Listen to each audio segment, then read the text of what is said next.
Hi friends, welcome to video 2 in our 4-part Making Math Moments That Matter video series. In video 1, we gave you a challenge, and John, I was amazed at the awesome display of curiosity sparking that was shared in the comment section on Twitter and on Facebook. Didn't get a chance to watch video 1 or take part in the challenge? Well, here's a quick recap of video 1 for those of you who missed out.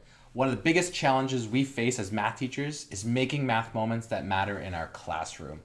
Moments that students will remember for weeks, months, and even years from now. One technique we outlined was what we call the curiosity path to spark curiosity and engage our students in our math classroom. We also provided you with a task template, a quick reference guide, and all of the task resources from the example in video 1. But we all know that resources are pretty useless unless we put them into action. So we challenged you to choose one task from tapintoTeenMinds.com or mror-isageek.com, and using the template, identify how the task was designed using the 4 steps from the curiosity pathway. Awesome job to those who took on the challenge and shared their results with us. If you haven't yet, there's still time. Head over to video 1 and get started. Now it would be great to think that applying the curiosity path to each and every lesson is going to completely transform my entire math class into a math moment machine. But the reality is we've only just begun. So we know what some of you might be thinking. You watched video 1 and you saw both of us eating chocolates in a video and you're thinking, of course your students are engaged. You used a video. And the fact that the teacher is in the video is what draws students in. But we're here to say that those are what we call curiosity misconceptions. It is more about the curiosity path instead of the medium the problem is delivered in. Let's have a look at a task related to a concept that builds from kindergarten all the way to grade 12 and beyond. And while it seems pretty boring on the surface, we're going to apply the curiosity path as a means to prove that the curiosity is not just about video problems. When we have a good look at this problem, I'm not so sure that the problem starts us off nicely on that curiosity path. We've withheld nothing here, which doesn't leave students anticipating, noticing, or wondering.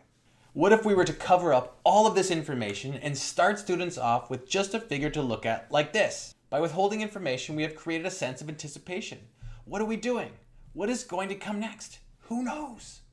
From there, we can get kids noticing and wondering.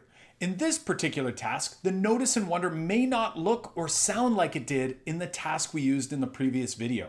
If we let students in on the fact that we're going to be having them create the next figure, the openness of the task allows for students to make predictions. Some might create growing patterns, while others might create shrinking patterns. In younger grades, students might create repeating patterns. We can have a lot of fun with every student in our classroom when we introduce tasks using the curiosity pathway. After students have been able to predict and share out their thinking with their working groups and to the rest of the class, this is the exact moment where we reach a fork in the curiosity path. We can choose to make this math moment memorable by continuing down that path, or we can travel down a different path, leaving curiosity behind.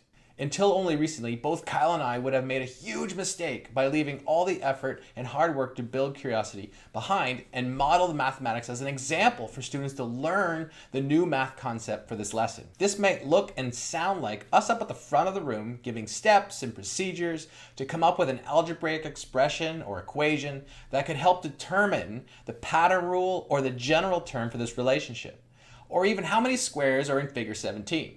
And unfortunately, I veered off the curiosity path for the majority of my teaching career. I can't help but relate my math class to a recent experience I had when I went to make a coffee in a staff room at one of the schools I was facilitating in recently. Seeing that Keurig machine made my eyes light up with excitement. Caffeine would soon be on its way to my veins. But then I looked up and I saw a note on the wall. Uh-oh, was it a note saying coffee fund contributors only? Or bring your own K-cups? I'm not too sure. When I had a closer look, do you know what I saw?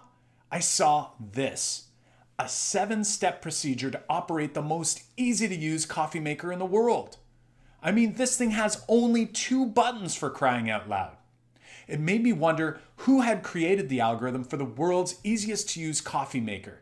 My guess is the person who sits closest to that coffee maker and is sick of people asking for help. It made me realize that the person who had made the algorithm had done so to make their own life easier, not to help me better understand how to use that coffee maker. The problem with creating a procedure is that while I can now master making a coffee on that particular machine, if I encountered any other Keurig model, say one with one button or a fancy one with 3 buttons, I'd have no idea where to begin. I'd be lost. This experience made us realize rather quickly that we had been doing the same thing in our math class.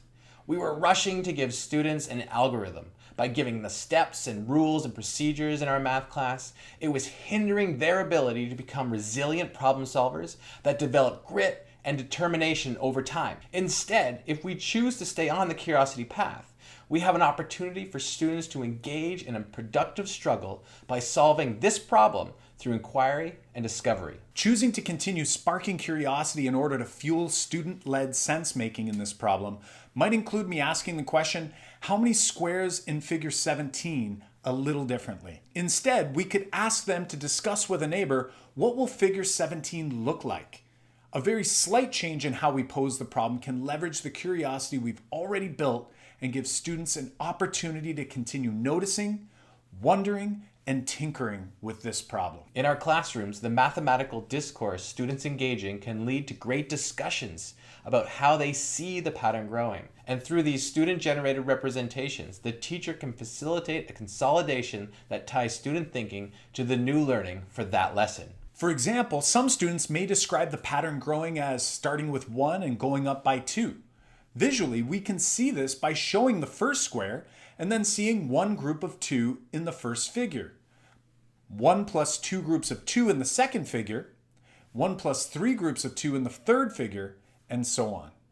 We can then ask students to describe that pattern for figure 17, 27, 97, or any figure number, or what we call term n. And with a bit of tinkering with their concrete or drawn representations, it won't be long before they come up with 1 plus n groups of 2 as the general term for this pattern. We can discuss other ways to represent this symbolically, such as 2n plus 1.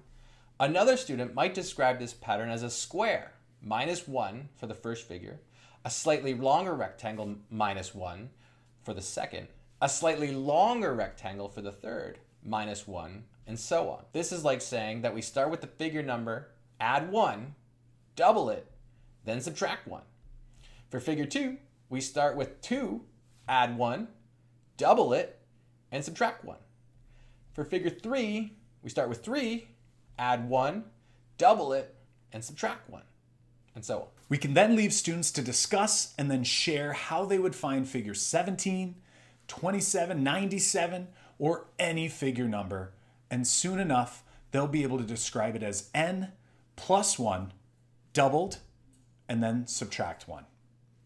If allowing your students to problem solve their way through a patterning task using the curiosity path isn't enough, just think of the productive struggle we can strategically create for our students by then having them try to justify how we could possibly have more than one way to represent the general term for this pattern. Wow! Just think of the memorable math moment that could be created by continuing down the curiosity path rather than rushing to the algorithm like we can easily catch ourselves doing to try and cover the curriculum or check off standards. In this video, we've recapped the curiosity path as a means to hook your students into learning through withholding information, anticipation, notice and wonder, and estimating. But we also learned that sparking curiosity is just the start to making math moments that matter to our students. We can't create memorable math moments without providing students with the opportunity to wrestle with problems through situations that land them in a state of productive struggle. Since we know that this video series won't be memorable for you unless we provide an opportunity to productively struggle,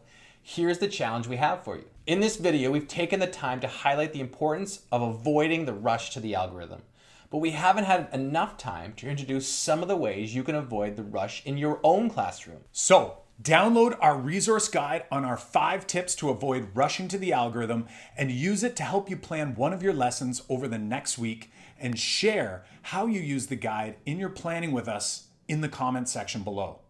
To help you with your new learning, we will be active in the comment section to provide you support, feedback, and some possible next steps. By staying on the curiosity path and avoiding the rush to the algorithm, we not only keep students hooked into learning, but we build the resilience and the perseverance for students to stick with problems instead of giving up and disengaging. Only then can we truly begin to fuel their sense making in mathematics, which is the focus of our third video in the series, where we will share what red cars have in common with conceptual understanding in math class. We'll see you there. High fives for us. And high fives for you.